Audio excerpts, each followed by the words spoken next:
합니다. 오늘 주일 저녁 설교 본문은 거짓말하는 자들을 경계하라, 즉 이단들을 경계하라, 이런 말씀입니다. 거짓말하는 자들, 이단들을 경계하라, 이런 말씀이 주어졌는데, 특별히 우리 주일 저녁 설교 예배 본문은 시국에 따라서 정해지는 것은 아니지만은 한창 지금 코로나19 사태로 인해서 신천지라는 이단이 상당히 입에 해자되고 있을 때에 이렇게 이단에 대한, 거짓말에 대한, 거짓말하는 자들에 대한 그러한 본문을 선택을 받아서 한편으로는 하나님의 은혜다 이렇게 생각을 하지만은 한편으로는 두렵고 떨리는 마음으로 어떻게 풀어나가야 될 것인가 고민하면서 준비를 했습니다. 특별히 한국 사회가 오늘날 신천지를 향해서 강하게 압박을 하고 정말 파상 공격이라고 할 수 있는 것을 퍼붓고 있는데, 이것은 비단 그들이 이단이었기 때문에 그런 것만은 아닙니다. 단순히 이단이 아니라 그들은 정말 다른 이단들과는 확연히 구분될 정도로 반사회적이고 반도덕적이기 때문에 그들은 더 공격을 받고 있는 것을 볼 수가 있습니다. 그동안 신천지가 해온 그러한 아주 야비한 포교 전략이나 또한 많은 가정들을 파탄시키고 많은 젊은이들을 학교와 직장에서 떠나게 하면서 이 사회에서 얼마나 지탄을 많이 받았는지는 우리들이 잘 알고 있을 것입니다. 바로 믿는 자들이 아니라고 할지라도 이단 중에서 신천지만큼은 세상의 많은 사람들이 그들의 나쁜 점을 속속들이 알고 있었기 때문에 오늘날 이러한 사태가 그들을 더욱더 궁지에 몰고 있는 것을 볼 수가 있습니다. 이와 같이 이단이라는 신천지, 그것에 대해서 우리는 많은 것을 생각해 봤는데요. 그러면은 이단이라는 것은 어떤 의미입니까? 이단이라는 것은 우리가 흔히 알다시피 끝이 다르다, 그래서 이단이라고 합니다. 그런데 사실 신천지를 보면은 저는 이단이라는 생각이 안 들어요. 끝만 다른 것이 아니라 아예 몸통도 다릅니다. 그래서 저는 명명하기를 이신단이다, 이렇게 명명하는 것이 더 좋겠구나, 이런 생각도 해봅니다. 그러면은 이단들을 비롯한, 이 신천지를 비롯한 이단들은 왜 이렇게 사회에서 악을 행하면서 거짓말하는 자로서 거짓을 일삼고 있는 것입니까? 그것은 너무나도 간단하다고 볼 수가 있습니다. 그것이 다 자기의 유익을 위해서 그러신 것입니다. 교주를 위해서, 또 교주의 측근들을 위해서, 그들이 자기들의 유익을 위해서 다른 사람들을 업신여기고 다른 사람들을 속이고 하면서 오늘도 포교 전략을 나가는 것을 볼 수가 있습니다. 특별히 이단, 거짓말하는 자들은 누구를 가리키는 것입니까? 거짓말하는 자들 이단은 한마디로 말해서 성경에 위배되는 주장을 하고 성경에 위배되는 말씀을 하는 사람들, 그러한 사람들을 가리켜서 우리는 이단이라고 합니다. 사도행전 24장에 보면은 아나니아가 벨릭스 총독에게 사도 바울을 고발하는 것을 볼 수가 있습니다. 우리가 보니까 이 사도 바울을 향해서 우리가 보니까 이 사람은 전염병 같은 자라, 온 천하의 유대인들을 다 미혹하고 소요하게 하고 나사렛 이단 같은 사람이다, 이렇게 고발하는 것을 볼 수가 있습니다. 그런데 그 기준을 뭐로 삼았느냐 하면은 성경을 기준으로 삼지를 않았어요. 사도 바울을 고발할 때 무엇을 기준으로 삼았느냐? 우리가 보는 것을 기준으로 삼았다는 것입니다. 이단인지 아닌지를 판명할 때는 어떤 사람들의 생각과 가치관에 의해서 정해지는 것이 아닙니다. 우리가 보는 관점이 아니라 성경에 위배되느냐 안 되느냐, 그러한 관점에서 우리는 이단인지 아닌지를 판단할 수가 있는 것입니다. 성경이 하나의 기준점이요 잣대가 된다는 사실입니다. 종교개혁자들이 5대 강령을 세우면서 종교개혁을 할 때 무엇을 세웠느냐 하면은 그 첫 번째로 오직 성경이라고 했습니다. 오직 성경, 오직 예수 그리스도, 오직 하나님의 은혜, 오직 믿음, 오직 하나님의 영광을 외칠 때 맨 앞에다 오직 성경을 두었습니다. 오직 예수 그리스도를 앞에 두지 왜 않았을까? 이런 생각을 제가 해봤어요. 예수 그리스도도 완벽한 잣대가 되지만은 예수 그리스도라고 나타나는 사람들이 너무 많아요. 그러면 이 예수 그리스도가 진짜인지 가짜인지 구별하려면은 무엇밖에 없습니까? 오직 성경밖에 없는 줄로 믿습니다. 오직 성경이 이단인지 아닌지를 판결해 주고 있는 것입니다. 그래서 성경은 이와 같이 중요한데 그 성경에서도 정말 핵심적인 내용을 우리가 고백하는 것이 바로 사도신경인데 이 사도신경에 입에대는 것은 다 이단이라고 볼 수가 있습니다. 사도신경은 천지창조를 비롯해서 하나님의 무한하신 능력과 예수 그리스도의 구속사역에 대해서 아주 핵심적으로 잘 나타나 있는데 그 사도신경을 하나라도 부인하거나 하나라도 잘못 믿으면은 그것을 주장하고 굽히지 않으면은 그것을 이단이라고 생각할 수가 있는 것입니다. 이와 같이 성경은 너무나도 중요한 기준점이요 잣대라고 볼 수가 있기 때문에 오늘날 우리는 성경을 많이 읽어야 되고 성경을 많이 알아야만 될 줄로 믿습니다. 그러면은 이와 같이 이단은 성경에 다른 그러한 주장을 하는 사람들, 굽히지 않고 그러한 행동을 하는 사람들을 가리키는데 특별히 오늘 본문에서는 그 중에서도 어떤 것을 가리킨다고 할 수가 있겠습니까? 오늘 3절 말씀에 보면은 혼인을 금하고 어떤 음식물은 먹지 말라고 한 터이나 이런 말씀이 있습니다. 혼인을 금하고 어떤 음식물은 먹지 말라고 했다. 이런 말을 들을 때 이러한 것을 배경으로 깔았을 때 우리는 2절 말씀에 나오는 거짓말하는 자들이 영지주의를 지칭하는구나. 이것을 너무나 쉽게 알 수가 있는 것입니다. 영지주의자가 그렇게 주장을 했습니다. 혼인을 금하고 어떤 음식물은 먹지 말라. 영지주의는 영은 선하고 물질은 악하다. 육체는 악하다. 이런 관점에서 접근을 했어요. 그래서 육체는 악하다 이런 관점에서 접근을 하다 보니까 예수님께서 육체로 오심을 부인을 했습니다. 육체는 악하다 그랬는데 예수님께서 그 악한 육체를 입고 오실 리가 없다 이런 것이죠. 그런데 사도 요한도 요한이서에서 말씀하는 바와 같이 육체로 오심을 부인하는 자마다 적그리스도다 이렇게 말씀을 하고 있습니다.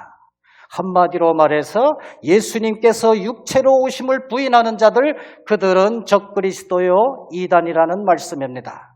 성경은 예수님께서 육체로 오심을 증거하고 있습니다. 동정녀 마리아를 통해서 왔음을 인정하고 있습니다. 이 세상에 육체로 와서 여러 33년의 생애를 살게 하여 주시고 또한 육체가 십자가에 못 박혀서 죽으셨음을 확실히 증거를 하고 있습니다. 그러므로 말미암아서 예수님께서 육체로 오심을 부인하는 자, 그 사람들은 이단이다, 적그리스도다 이런 말씀입니다. 특별히 오늘 3절 말씀에서 왜 혼인을 금하라고 했을까요? 영지주의들은. 영지주의는 영은 선하고 육체는 악하다 이런 관점이기 때문에 악한 육체, 영만 중요해. 그러니까 육체는 아무렇게나 굴려도 돼. 그러면서 거기에서 쾌락주의가 생겨났습니다. 또 똑같은 주장이지만은 육체는 악하니까 우리가 성결해야 돼. 그래서 결혼도 안 하고 정말 성욕도 억제하고 그렇게 사는 것이 성결이요 거룩이다. 이렇게 가르쳤던 것을 볼 수가 있는 것이죠. 그러니까 영지주의자들의 주장이 바로 혼인을 금한다, 음식물을 절제한다 이런 것이 나타나는 것을 볼 수가 있습니다. 그런데 사실 이러한 영지주의를 볼 때는 정말 그들이 양심을 속이고 있구나 이런 것을 볼 수가 있어요. 어떻게 결혼도 안 하고 이 세계가 유지될 수가 있습니까? 본인들이 다 알 수가 있는 거예요.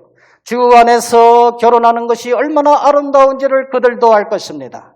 그리고 그것이 성경에 위배되었다는 것을, 결혼 안 하는 것이 또한 그렇게 금욕하는 것이 성경에 위배된다는 사실을 그들 자신도 알지만은 그들은 금욕을 성결로 여기고 거룩으로 여겼습니다.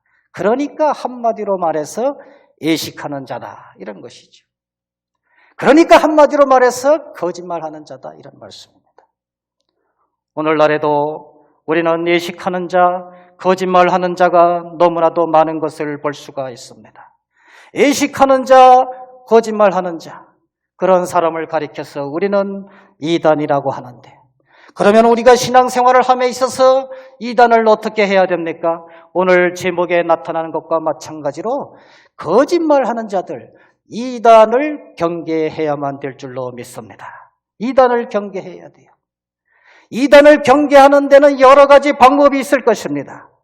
그러나 이단을 경계할 때 우리가 주의해야 될 것은 세상을 의지하지 말아야 된다는 사실이에요.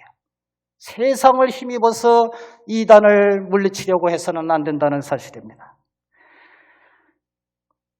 아프리카나 중국에 가본 사람들 얘기를 들어보면은 거기에는 사파리 동물원이라고 있다고 합니다. 사파리 동물원. 그것은 우리나라 자그마한 그러한 동물원이 아니라 정말 밀림이 있는데 사자와 같은 맹수가 뛰놀고 여러 가지 동물들이 뛰노는데 거기에 사람들이 차를 타고 들어가가지고 사냥도 하고 모험도 하고 또 관광도 하고 이런 것을 사파리 동물원이라고 한답니다.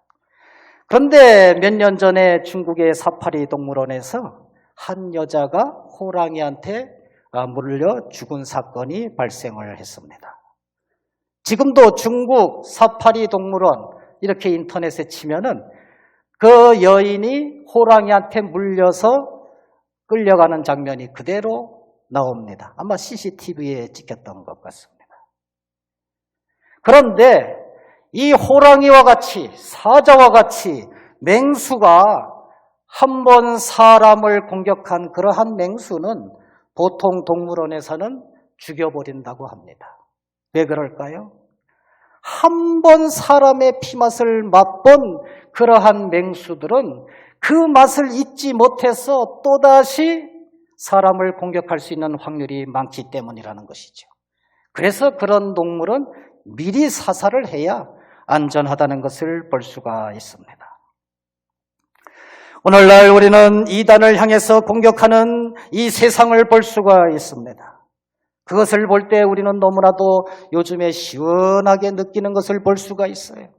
우리가 하지 못했던 사실을, 우리가 하고 싶었던 것을 사회에서 해주는구나, 이 세상 권력이 해주는구나 하면서 너무너무나도 좋아하는 것을 볼 수가 있고, 때로는 가슴이 시원하게 뚫리는 그러한 감정을 느낄 때가 한두 번이 아닙니다. 그러나 우리는 그런 것을 경계해야 됩니다. 왜 그렇습니까? 한 번 사람의 피맛을 본 맹수는 또 한 번 사람을 향해서 공격할 수가 있기 때문입니다. 세상 사람들이 볼 때는 우리 기독교나 정통교회나 신천지 같은 이단이나 동일하게 취급하는 경향이 있습니다. 다 교회예요. 우리가 볼 때는 아니지만은 세상이 볼 때는 동일하다는 것이죠. 한 번 교회를 공격해 본 그러한 세상은 또다시 교회를 공격할 수가 있다는 사실입니다. 너무너무나도 무시무시한 환경이 될 수도 있다는 사실입니다. 그래서 우리는 세상을 의지해서는 안 돼요. 한 번 사람의 피맛을 본 맹수가 그 맛을 잊지 못해서 또다시 사람을 공격하는 것과 마찬가지로 한 번 종교를 공격한 그러한 세상은 또 한 번 종교를 공격할 수가 있습니다. 내가 어떻게 공격을 했더니 교회가 무릎을 꿇더라. 이런 것을 한번 여기면은 그 다음에 바이러스의 받자만 나와도 교회 카드를 만지작 거릴 수가 있다는 사실이에요. 어제도 뉴스에 보니까 어떤 광역자치단체장이 벌써 얘기를 꺼냈어요. 교회를 강제로 문을 닫게 하는 방법이 있는데 여러분들의 의견은 어떻습니까? 하고서는 SNS에 나왔어요. 불과 열흘 전만 해도 상상할 수가 없는 일이었어요. 그러나 한 번 공격을 하니까 자기의 인기가 높아가는 것을 느꼈습니다. 언제 또다시 공격을 할지 모릅니다. 세상은 신천지나 우리나 동일선상에 놓고 그렇게 대우를 할 수가 있는 것입니다. 그러므로 우리는 이럴 때일수록 깨어서 기도하면서 하나님의 말씀을 붙들고 하나님만 의지하면서 나아가야만 되는 것입니다. 어디 교회만 바이러스를 전파합니까? 요양원에서도 얼마나 많은 바이러스 환자들이 나가는지 모릅니다. 요양원을 다 문 닫게 한다고 말할 수가 있습니까? 절대로 못합니다. 극장에서 바이러스가 전파되면은 전국에 있는 극장을 다 문 닫게 할 수가 있습니까? 절대로 못합니다.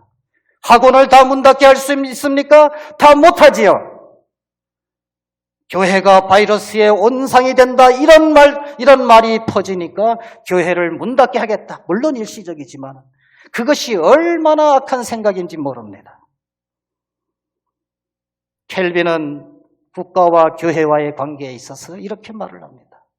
국가는 교회가 안전하게 신앙생활을 할 수 있도록 보호해줘야 되고 교회는 국가가 하나님의 말씀을 통해서 변화받게 해야 된다. 이것이 켈빈의 국가관입니다. 전적으로 동의하는 것이죠. 국가는 교회가 안전하게 신앙생활을 할 수 있도록 보호를 해줘야 된다는 말씀입니다.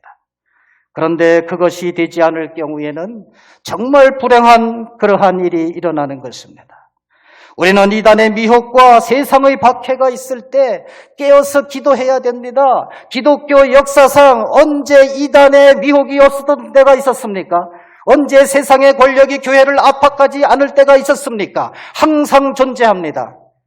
우리는 세상의 의지에서 모든 것을 해결하려고 하지 말고 정말 하나님의 말씀을 붙잡고 하나님을 의지해야만 된다는 사실이죠.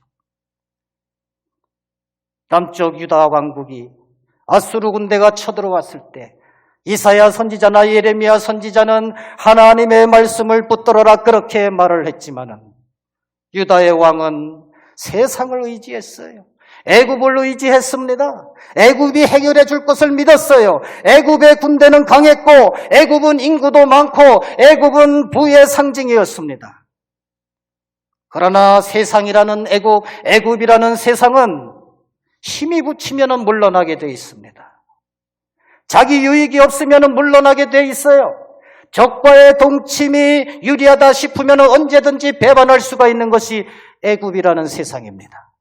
그러한 세상을 유다가 의지했을 때 그들은 폭망하고 말았던 것을 볼 수가 있습니다.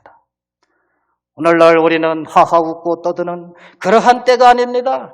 요동치는 그러한 변화 속에서 우리는 하나님의 말씀을 붙잡고 항상 깨어서 기도하는 그러한 생활이 될 때 바로 거짓말하는 자들을 올바르게 경계할 수가 있을 줄로 믿습니다. 두 번째로 우리는 이단을 경계하기 위해서는 세상 바깥으로 나가야만 됩니다. 교회는 진리의 기둥과 터라고 디모데전서 3장에 나와 있습니다. 교회는 진리의 기둥과 터예요. 그러면 세상은 무엇입니까? 세상은 교회의 진리와의 기둥과 터에서 배움을 입고 양육을 받은 사람들이 세상에 나가서 일하는 밭이 바로 세상입니다. 세상은 우리가 사역하는 곳이에요. 우리가 사역하는 곳을 교회로 알면 그것은 착각입니다. 그런데 세상으로 나간다는 의미는 무엇입니까? 제가 젊은 시절에 무협지를 몇 권 읽은 적이 있어요. 무협지를 많이 읽은 건 아니지만 몇 권 읽다 보니까 너무너무 재밌었어요. 뻔한 내용으로 뻔한 결과를 양산하는 것이 무협지인데 너무너무 재밌는데 거기에서 하나의 진리를 가르쳐주고 있었어요. 기독교의 진리라는 뜻은 아니지만 뭐냐? 진정한 무림의 고수는 무엇이냐? 진정한 무림의 고수는 중원을 장악하는 사람이다. 중원을 장악하는 사람이 진정한 무림의 고수다라는 것이죠. 중국의 거대한 땅을 장악할 때 변방에서 활동하고 해변가에서 활동하고 계곡에서 활동하는 그러한 사람들은 이 중국의 무사들을 지배할 수가 없다는 사실이지요. 거대한 황하강 유역의 그 중원, 많은 사람들이 모여 살고 경제가 넘치는 그러한 중원을 장악한 무사가 중국을 지배할 수 있다는 것입니다. 그것이 나타나 있어요. 축구 경기를 할 때도 축구가 어떤 경기입니까? 상대방 팀에다 꼬링을 넣는 게 축구 경기. 그런데 상대방 팀에다 꼬링을 넣으려면은 먼저 해야 될 것이 무엇입니까? 중원을 장악해야 돼요. 허리 부분을 장악해야 허리 부분에서 상대방의 문전을 위협할 수가 있고 꼬링을 넣을 수가 있는 것이지요. 수비주의 전술만 펼치다가 역습으로 승리한다는 것은 정말 할 수 없는 실력이니까 그런 것을 하는 것이지 그래서는 이길 수가 없습니다. 중원, 허리 부분을 장악해야 된다는 사실입니다. 저는 요즘에 코로나 사태를 보면서 깜짝 놀라봤습니다. 수십만이나 되는 그러한 신천지 교인들이 있다는 사실에 깜짝 놀랐습니다. 그거보다도 더 놀란 것은 들어간 지 얼마 안 되는 교육생들이 7만 명, 8만 명 된다는 사실에 깜짝 놀랐어요. 그거보다도 더 놀란 사실은 그 중에서 20대 청년이 다른 세대보다 몇 배나 많다는 사실에 깜짝 놀랐습니다. 저는 그것을 보면서 우리가 세상을 밭으로 삼고 세상에 나가서 사역을 하고 세상이라는 중원을 장악해야 되는데 이단들이 신천지가 벌써 중원을 장악하고 있지는 않은가 그런 생각을 했습니다. 우리는 중원을 함부로 나가라고 말도 못해요. 이미 중원을 장악하고 있는 것이 신천지 같은 이단이니까 나가면은 먹잇감이 될까 봐 나가라고 말도 못합니다. 우리는 사역의 터가 세상인데 세상으로 나가지 못하는 그러한 시절이 아닌가 이렇게 생각하면서 너무너무 놀랐습니다. 우리가 이단 세미나를 하고 훌륭한 강사들을 초청해서 그분들에게 말씀을 들을 때 100번 옳은 말씀입니다. 나가지 않고 나가서 성경 공부하지 않고 휩쓸리지 않아야 안전하게 지킬 수가 있습니다. 그러나 이단 세미나 강사님들은 이단에 어떻게 하면 안 걸리는가 이런 것을 가르쳐주는 것이지 복음사역의 전반적인 맥을 가르쳐주는 것은 아닙니다. 우리가 전도를 하는 것은 복음사역입니다. 복음사역의 중심은 전도와 양육입니다.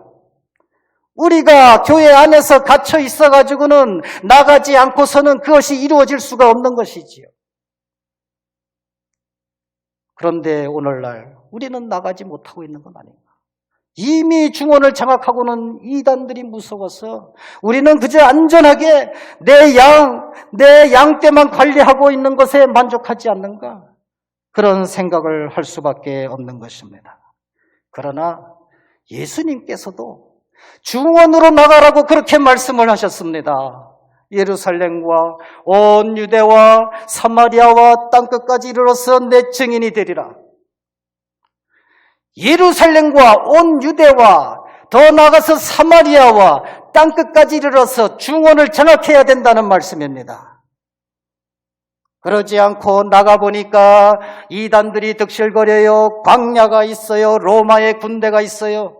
그래서 나가지 않는다면은 그래서 나가지 말고 예루살렘과 유대 땅이나 잘 지켜라. 그렇게 말하지 않았다는 사실입니다. 어찌됐든지 간에 중원으로 나갈 국리를 해야 되고 중원을 장악하는 사람이 승자라는 사실입니다. 우리가 세상에 나간다는 것은 세상에 나가서 잠깐 전도하고 들어온다는 것을 말하는 것은 아니에요. 우리가 세상에 나간다는 것은 세상과 관계를 맺어야 된다는 것입니다. 내가 거룩하게 지키면서 세상과 관계를 맺되 내 몸과 마음을 하나님의 말씀을 가지고 정결하게 지키면서 세상과 관계를 맺어야 돼요. 내가 어떤 동호회에 들어갔더니 거기 이단이 한 명 있네. 어이구 무서워. 접촉하지 말라고 그랬지. 거기서 뛰어나오면은 그 모임은 이단 천지가 되는 거예요. 내가 회사에 들어갔더니 거기 이단이 한 명 있네. 어이쿠 무서워하고 돌아오면은 거기가 이단 천지가 되는 거예요. 이단들은 그냥 아무 거리낌 없이 세상을 지배하고 돌아오려고 하는데 우리는 이단만 만나오면 돌아온다. 그것은 중언을 내주는 것이죠. 오히려 우리는 기도하면서 내 몸과 마음을 지키면서 세상과의 어떤 관계를 설정해 나가서 우리가 내 삶을 그곳에서 접촉시켜가면서 전도할 때 우리는 중언을 지배하고 이단을 경계할 수가 있는 것입니다. 물론 내일부터 당장 나가라 그런 게 아닙니다. 지금 교계가 정말 이단으로부터 양떼를 일단은 안전하게 지키려고 노력하고 있을 때 거기에 발맞춰줘야 돼요. 감독과 코치들은 수비 이주의 전술을 펴는데 나 홀로 나갔다가는 그대로 우는 사제의 머릿감이 될 것입니다. 뭐든지 순서가 있고 또 기도가 필요하고 또 지도자들의 역량으로서 따라가는 것이 좋은 것입니다. 세상으로 나가는 것이 우리는 이단을 경계하는 것입니다. 앞으로 우리가 세상에 마음껏 나가서 정말 전도할 수 있는 관계를 맺을 수 있는 그런 시대가 빨리 오기를 우리는 기도해야만 될 줄로 믿습니다. 그러기 위해서 우리는 더 기도하고 교회 목사님들을 위해서 더 기도하고 교계의 지도자들을 위해서 더 기도해야만 될 줄로 믿습니다. 세 번째로 우리는 이단을 경계할 때에 특별히 후일에 미혹당하지 않도록 주의해야만 됩니다. 오늘 4장 1절을 말씀해 보면 이런 말씀이 있습니다. 후일에 어떤 사람들이 믿음에서 떠나 미혹하는 영과 귀신의 가르침을 따르리라 하셨으니 우리는 이 말씀을 볼 때 여기 어떤 믿음이라는 단어, 영이라는 단어, 귀신이라는 단어에 갇혀서 후일에 하는 그 단어를 쉽사리 지나갈 수가 있어요. 그러나 후일에라는 말씀, 거기 말씀에 맞추어서 한번 생각해 볼 수도 있는 것입니다. 사도 바울은 후일에 그러한 미혹하는 영과 귀신의 가르침을 따르는 사람들이 나타난다고 했습니다. 우리는 지금도 중요하지만 후일도 중요합니다. 젊은 날에 바르게 믿다가 후일에 믿음을 잃어버린다면 젊은 날에 열심히 교회에서 충성봉사하다가 후일에 미혹하는 영과 귀신의 가르침을 영을 따르는 사람들을 만나서 홀랑 넘어간다면 그것이 얼마나 가슴 아픈 일입니까? 그런데 우리는 후일을 준비를 잘 하지 않습니다. 교회는 요람에서부터 무덤까지 신자들을 책임집니다. 영아부에서부터 유년부, 주치부, 장년부에 이르기까지 굉장히 우리는 양육하고 전도하는 데 힘을 씁니다. 그런데 60이 넘고 70이 넘어가면은 저 사람들은 배움이 끝난 사람, 양육이 끝난 사람 이렇게 여기기가 쉬워요. 몸이 아프십니까? 기도하세요. 그냥 기도 사역이 최고입니다. 그렇게 말씀하기가 쉽다는 것입니다. 후일에 무엇을 책임질 수 있는 것이 아직도 우리 교계에는 그렇게 마련해지지 않은 것을 볼 수가 있어요. 세상에서 경로당에 가서 화투를 즐기고 정말 세상 경로당에 가서 같이 니나노를 부르고 젊은 날에 잘 믿다가 훗날에 그렇게 된다는 말씀이에요. 결국에 훗날에 끝에 결국에 그렇게 될 바에야 젊은 날에 뭐하러 믿음을 가지고 열심히 정말 성령 충만하겠다고 그렇게 성경을 읽고 그럽니까? 우리는 지금 성령 충만한 것처럼 하나님 품에 안길 때까지 성령 충만해야 돼요. 어르신들은 니나노를 불러야 재밌습니까? 아니에요. 어르신들은 잠깐만 젊은 사람들이 가서 봐주기만 해도 즐거워해요.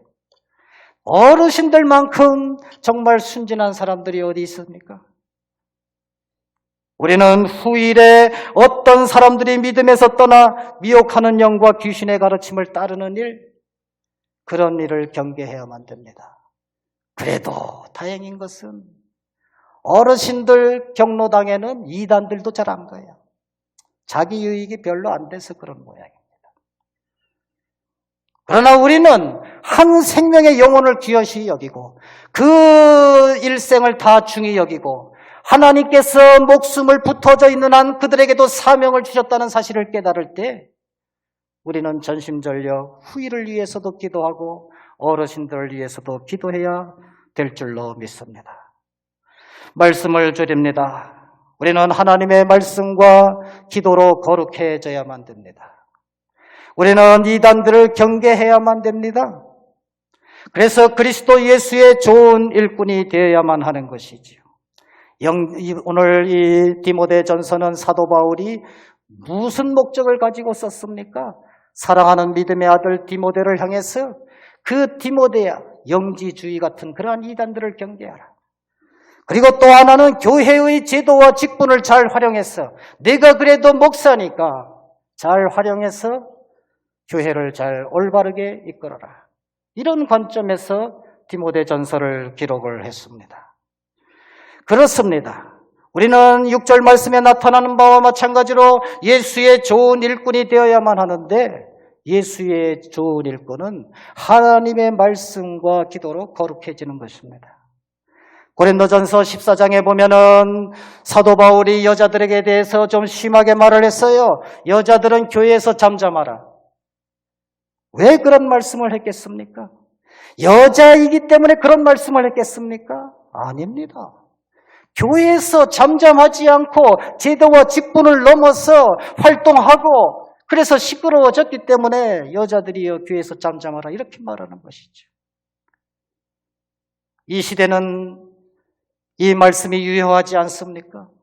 이 시대에도 역시 유효해요. 여자들은 교회에서 잠잠해야 됩니다. 여기에서 이 시대에서 여자들은 누굽니까? 혈통적인 여자입니까? 교회에서 자기의 직분과 교회의 제도를 벗어나서 시끄럽게 왕왕거리고 교회를 어지럽게 하고 시끄럽게 하는 사람들, 그 사람들은 다 여자들이에요.